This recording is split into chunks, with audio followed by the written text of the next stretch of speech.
YouTube, hello, it's Andrew, back again with episode 2 of Monk in the Wild. At the beginning of this year, I finally deleted Instagram and Facebook. I'd been wanting to do it for years before, but I was always afraid that, I wouldn't be able to promote my music. Maybe I would lose friends, people wouldn't reach out to me as much. And you know what? All those things are true. I can't do any of them anymore, and I've started to understand that's a great thing.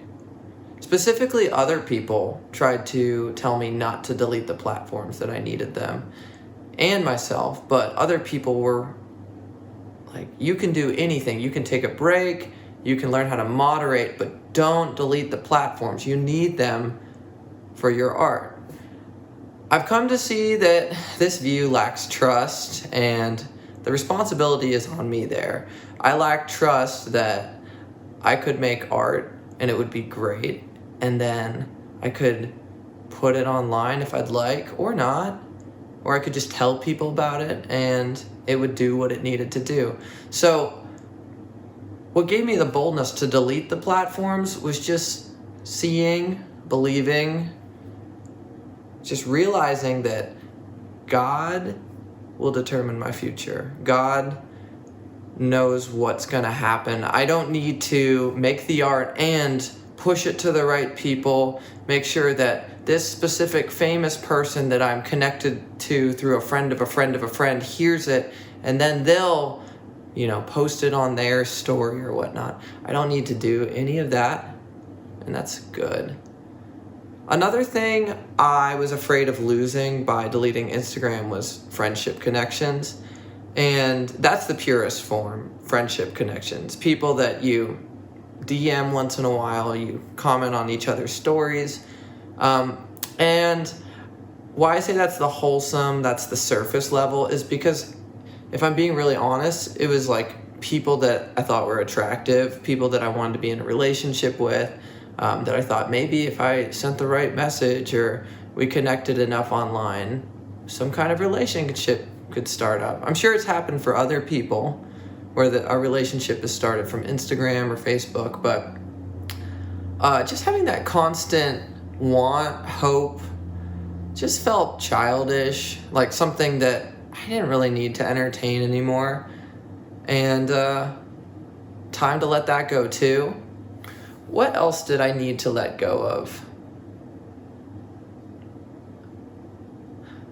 This one is hard to talk about because it's embarrassing, but Instagram for me was a portal to pornography, because you might have a friend, someone that you do deeply care about, posting pictures that just have illicit content. Maybe it's of other people themselves, in a way that gets your brain going. You're like, oh my gosh, that's really attractive. And you get in that mindset. And for me, even if that person was great, and maybe the photos would have been fine for them or another person, but for me, seeing triggering images every day online just sent me wanting to look at porn. And you could find porn on Instagram, and sometimes the porn will just show up on your feed, on a story, without you even wanting to see it. So for me, Instagram was an unsafe place for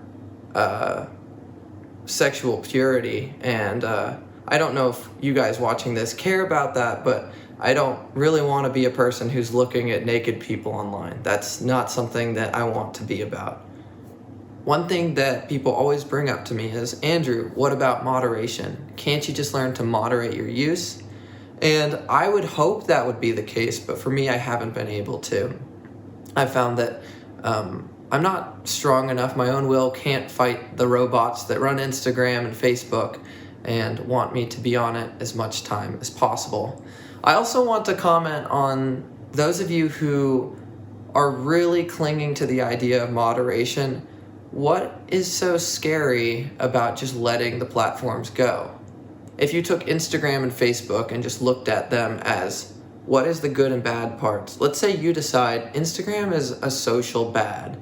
It's making people more disconnected. It's making people feel more anxious. And it's causing a lot of inferiority that doesn't need to exist. Let's say you come to that conclusion. I have come to that conclusion. What would be so wrong about deciding, I don't want to have any part in that world? Instagram is not a place I want my art to exist on right now because I don't think it's healthy for people. If my brain is a filing cabinet, I really only have so much space for information. So when I deleted Instagram and Facebook, it was me throwing away all these random future girls that I was interested or holding out for, or friendships that I thought were really cool and could make me feel good about myself, or this band that I really wanted to play with. I just took those files, threw them in the fire, and found out that I'm still content hanging out with myself. I'm still making music. I can make silly videos like this. And just a side note, this is social media, so I'm not against social media. Like, I still email people, and I still like YouTube, because those are platforms that don't really mess me up. So I can use these because they work for me, but Instagram and Facebook don't work for me. So that's why I had to get rid of them.